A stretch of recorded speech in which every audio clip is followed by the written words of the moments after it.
할렐루야. 오늘은 12월 30일 금요일입니다. 오늘도 말씀과 함께 새로운 한 날을 시작하시는 여러분들의 삶 가운데 넘치는 은혜와 평강이 함께 하시길 기도하겠습니다. 어쩌면 하루를 여는 말씀 영상 가운데 오늘 이것이 2022년의 마지막 영상이 되겠네요. 여러분 지난 1년 동안 함께 해주셔서 감사하고 또 함께 말씀을 나눌 수 있어서 너무 감사합니다. 우리 2023년에도 여러분 말씀 묵상을 통한 은혜와 또 평강이 여러분들의 삶 가운데 충만하기를 기도하고 다시 한번 새롭게 또 말씀 묵상을 결심하고 결단하시는 여러분들 되시기를 기도하겠습니다. 오늘 우리가 함께 묵상하게 될 하나님의 말씀은 전도서 11장 1절부터 10절까지의 말씀입니다. 전도서 11장 1절부터 10절까지 말씀, 우리 먼저 함께 말씀 보시고 말씀 나누도록 하겠습니다. 너는 내 떡을 물 위에 던져라. 여러 날 후에 도로 찾으리라. 7에게나 8에게 나누어 줄지어다. 무슨 재앙이 땅에 임할는지 내가 알지 못함이니라. 구름에 비가 가득하면 땅에 쏟아지며 나무가 나무로나 북으로나 쓰러지면 그 쓰러진 곳에 그냥 있으리라. 풍세를 살펴보는 자는 파종하지 못할 것이요 구름만 바라보는 자는 거두지 못하리라. 바람의 길이 어떠함과 아이벤 자의 태에서 뼈가 어떻게 자라는지를 내가 알지 못함 같이 만사를 성취하시는 하나님의 일을 내가 알지 못하느니라. 너는 아침에 씨를 뿌리고 저녁에도 손을 놓지 말라. 이것이 잘 될는지 저것이 잘 될는지 혹 둘이 다 잘 될는지 알지 못함이니라. 빛은 실로 아름다운 것이라. 눈으로 해를 보는 것이 즐거운 일이로다. 사람이 여러 해를 살면 항상 즐거워할지로다. 그러나 캄캄한 날들이 많으리니 그 날들을 생각할지로다. 다가올 일은 다 헛되도다. 청년이여 내 어린 때를 즐거워하며 내 청년의 날들을 마음에 기뻐하여 마음에 원하는 길들과 내 눈이 보는 대로 행하라. 그러나 하나님이 이 모든 일로 말미암아 너를 심판하실 줄 알라. 그런즉 근심이 내 마음에서 떠나게 하며 악이 내 몸에서 물러가게 하라. 어릴 때와 검은 머리의 시절이 다 헛되니라. 아멘. 아멘. 이제 전도서의 말씀의 마지막 부분에 와서요. 전도서의 저자, 전도자는 계속해서 세상에는 우리가 알 수 없는 일들, 투성이다? 알 수 없는 일들이 너무나도 많다. 그리고 우리가 이해하고 싶어도 이해할 수 없는 일들이 얼마나 많은지 모른다. 이야기하고 있습니다. 또 그리고 그 가운데서 우리가 이해할 수 없는 세상의 일뿐만 아니라 사실 그 가운데 행하시는 하나님의 행하심, 또 하나님의 뜻을 우리가 이해할 수 없을 때도 얼마나 많은지 모른다. 이렇게 이야기해 왔죠. 그리고 이 전도서 마지막 부분에서 어떻게 보면 결론적으로 그러면 알 수 없는 세상, 알 수 없는 하나님의 뜻 가운데 살아가는 우리가 그럼 어떻게 살아야 할까라는 질문에 대한 대답으로 열심히 살아야 합니다. 이렇게 대답하고 있습니다.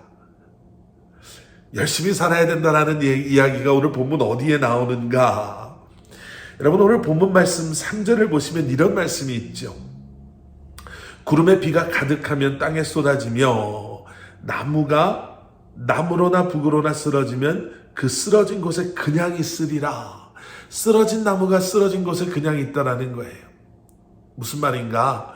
아무것도 안 하면 변화라는 것은 있을 수 없다라는 거죠. 계속되어지는 말씀 속에 4절을 보시면 풍세를 살펴보는 자는 파종하지 못할 것이요 구름만 바라보는 자는 거두지 못하리라. Whoever watches the wind will not plant. 그 바람만 바라보고 있는 사람은 바람 때문에 이 걱정 저 걱정 하다가 결국에는 파종도 못한다는 거예요. 또 구름만 바라보는 자는 거두지 못한다. 구름만 쳐다보고 있다가는, 야, 오늘 구름 보니까 비가 올 것 같으니 오늘 괜히 일 시작했다간, 뭐 이런 식으로 그저 이 생각 저 생각, 이런 염려 저런 염려 하다 보면 결국에는 아무것도 못하고 수확도 못한다라는 거예요. 바람의 길이 어떠함과 아이벤자의 태에서 뼈가 어떻게 자라는지를 내가 알지 못함 같이, 우리가 알 수 없는 것 때문에 우리가 염려하고 그것 때문에 걱정하다 보면 될 일도 안 된다. 바로 이런 이야기 아니겠습니까? 바람이 어디로 부를지 우리는 알 수 없습니다. 아이가 요즘에는 울트라 사운드가 하도 잘 돼서 입체로도 사진을 찍어서 애가 어떻게 크는지 볼 수 있다라고 하지만, 지금 전도자가 무슨 의미로 이런 이야기 하는지 아시잖아요. 우리가 알지 못하는 건 알 수 없는 미래로 걱정하고 염려하다가 지금 우리가 마땅히 해야 될 일들까지도 하지 못한다면 그건 너무나도 어리석은 것이다라는 거예요. 내가 지금 할 수 있는 것, 그것을 열심히 꾸준히 염려하지 아니하고 주님께 맡길 건 주님께 맡기면서 일하다 보면 결국에는 씨를 뿌려야 될 때 씨를 뿌리고 잡초를 뽑아내야 될 때 잡초를 뽑아내고, 그렇게 우리가 열심히 일하다 보면 수확할 때에 수확할 수 있는 것, 바로 그것이 지혜로운 자의 삶의 모습이다라는 거예요. 자, 그런데 그렇게 열심히 살아야 된다라는 것이 결론이라면, 그럼 이것이 세상 사람들의 열심과 뭐가 다릅니까? 라고 우리가 질문해 볼 수 있지 않겠습니까? 오늘 본문 1절과 2절에 이런 말씀이 있어요. 너는 내 떡을 물 위에 던져라. 여러 날 후에 도로 찾으리라. 7에게나 8에게나 나눠줄지어다. 무슨 재앙이 땅에 임하는지 내가 알지 못함이니라. 열심의 이유를 나누어 줌에 있다라고 전도자는 이야기하죠. 특별히 2절에서는 나중에 어떤 재앙이 있을 때 지금 너희가 나눠주면 너희가 힘들 때 도움을 받지 않겠느냐, 이렇게까지 이야기하고 있어요. 나누어 주기 위해 열심히 사는 것, 그것이 목적이 된 열심, 분명히 세상 사람들의 열심과 다르지요. 여러분, 지혜자와 우매자는 이렇게 다릅니다.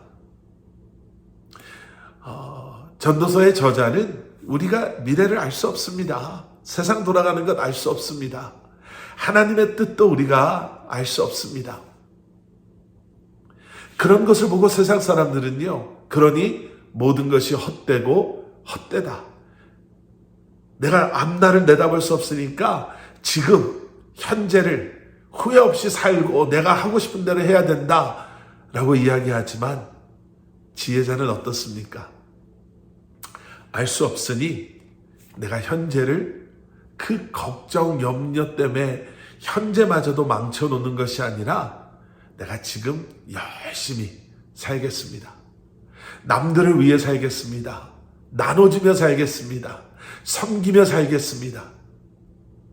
그래서 내가 어려울 때 또 그들의 열심을, 섬김을 통해 내가 도움을 받고, 그러면서도 하나님의 뜻이 이루어지고 있음을 신뢰하며 내가 매 순간을 신실하게 살겠습니다 라고 지혜자는 결심하고 고백할 수 있는 것이죠.